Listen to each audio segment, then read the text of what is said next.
ಕನ್ನಡ ಚಿತ್ರರಂಗದಲ್ಲಿ ಕೆಲವು ಸಿನಿಮಾಗಳು ಇರುತ್ತವೆ. ಅವು ಬಿಡುಗಡೆಯಾದ ದಿನದಿಂದಲೇ ಇತಿಹಾಸ ಬರೆಯುತ್ತವೆ. 1978ರಲ್ಲಿ ಬಿಡುಗಡೆಯಾದ ಶಂಕರ್ ಗುರು ಅಂತಹದ್ದೇ ಒಂದು ಮಹಾ ಅಧ್ಯಾಯವಾಗಿದೆ. ವಿ. ಸೋಮಶೇಖರ್ ನಿರ್ದೇಶನದಲ್ಲಿ ದ್ರಾಕ್ಷಾಯಿಣಿ ಕಂಬೈನ್ಡ್ ಬ್ಯಾನರ್ ಅಡಿಯಲ್ಲಿ ಪಾರ್ವತಮ್ಮ ರಾಜ್ಕುಮಾರ್ ಅವರ ನಿರ್ಮಾಪಕಿಯಾಗಿ ಚೊಚ್ಚಲ ಚಿತ್ರವಾಗಿ ಮೂಡಿಬಂದ ಈ ಆಕ್ಷನ್ ಥ್ರಿಲ್ಲರ್ ಚಿತ್ರವು ಕನ್ನಡ ಸಿನಿಮಾ ದಿಕ್ಕನ್ನೇ ಬದಲಿಸಿದ್ದು ಹೇಗೆ, ಅಂದಿನ ಕಾಲದಲ್ಲಿ ಈ ಸಿನಿಮಾ ಬಾಕ್ಸ್ ಆಫೀಸ್ ಅನ್ನು ಹೇಗೆ ಛಿದ್ರಗೊಳಿಸಿತ್ತು ಹಾಗೂ ಸಿನಿಮಾದ ರೋಚಕ ವಿಷಯಗಳನ್ನು ಈ ವಿಡಿಯೋದಲ್ಲಿ ನೋಡೋಣ. Welcome to Mayavi Kannada.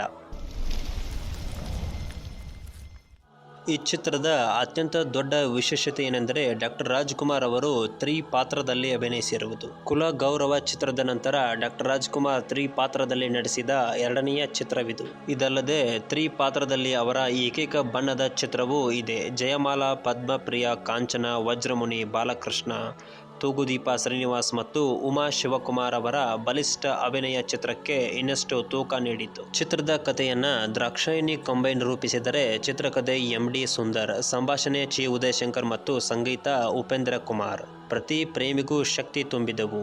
ವಿಶೇಷವಾಗಿ ಎಲ್ಲ ಹಾಡುಗಳು ಡಾಕ್ಟರ್ ರಾಜ್ಕುಮಾರ್ ಅವರೇ ಹಾಡಿರುವುದು ಈ ಚಿತ್ರಕ್ಕೆ ಮತ್ತೊಂದು ಇತಿಹಾಸದ ಗೌರವವಾಗಿದೆ. ಕಾಶ್ಮೀರ ಮತ್ತು ಸುತ್ತಮುತ್ತ ವ್ಯಾಪಕವಾಗಿ ಚಿತ್ರೀಕರಿಸಲಾದ ದೃಶ್ಯಗಳು 1970ರ ದಶಕದಲ್ಲೇ ಕನ್ನಡ ಪ್ರೇಕ್ಷಕರಿಗೆ ಒಂದು ಹೊಸ ದೃಶ್ಯಾನುಭವವನ್ನು ನೀಡಿದ್ದವು. 1978ರ ಫೆಬ್ರವರಿ 17ರಂದು ಬಿಡುಗಡೆಯಾದ ಶಂಕರ್ ಗುರು ವಿಮರ್ಶಕರಿಂದ ಭರ್ಜರಿ ಮೆಚ್ಚುಗೆ ಗಳಿಸಿತು ಮತ್ತು ಗಲ್ಲಾಪೆಟ್ಟಿಗೆಯಲ್ಲಿ ಸಾರ್ವಕಾಲಿಕ ಬ್ಲಾಕ್ ಬ್ಲಾಸ್ಟರ್ ಆಗಿ ಹೊರಹೊಮ್ಮಿತ್ತು. ಅನೇಕ ಚಿತ್ರಮಂದಿರಗಳಲ್ಲಿ 100 ದಿನಗಳನ್ನು ಪೂರೈಸಿದ ಈ ಚಿತ್ರ 1 ವರ್ಷಕ್ಕೂ ಹೆಚ್ಚು ಕಾಲ ಪ್ರದರ್ಶನಗೊಂಡು ಸುಮಾರು 3.26 ಕೋಟಿ ಗಳಿಸಿತ್ತು.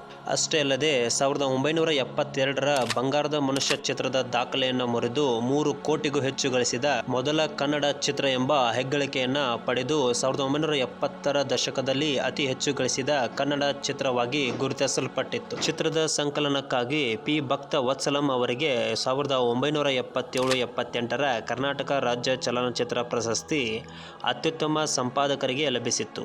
ಒಟ್ಟಿನಲ್ಲಿ ಶಂಕರ್ ಗುರು ಕೇವಲ ಒಂದು ಸಿನಿಮಾ ಅಲ್ಲ, ಅದು ಸ್ಟಾರ್ ಪವರ್ನ ಸಿಂಹನಾದ. ಅದು ಕನ್ನಡ ಸಿನಿಮಾದ ವ್ಯಾಪಾರಿಕ ಶಕ್ತಿಯ ಘೋಷಣೆ ಮತ್ತು ಡಾಕ್ಟರ್ ರಾಜ್ಕುಮಾರ್ ಅವರ ಅಭಿನಯದ ಶಿಖರದಲ್ಲಿ ಒಂದಾಗಿದೆ. ಈ ಬಗ್ಗೆ ನಿಮ್ಮ ಅನಿಸಿಕೆಗಳನ್ನು ಕಮೆಂಟ್ ಮೂಲಕ ಹಂಚಿಕೊಳ್ಳಿ. ಧನ್ಯವಾದಗಳು.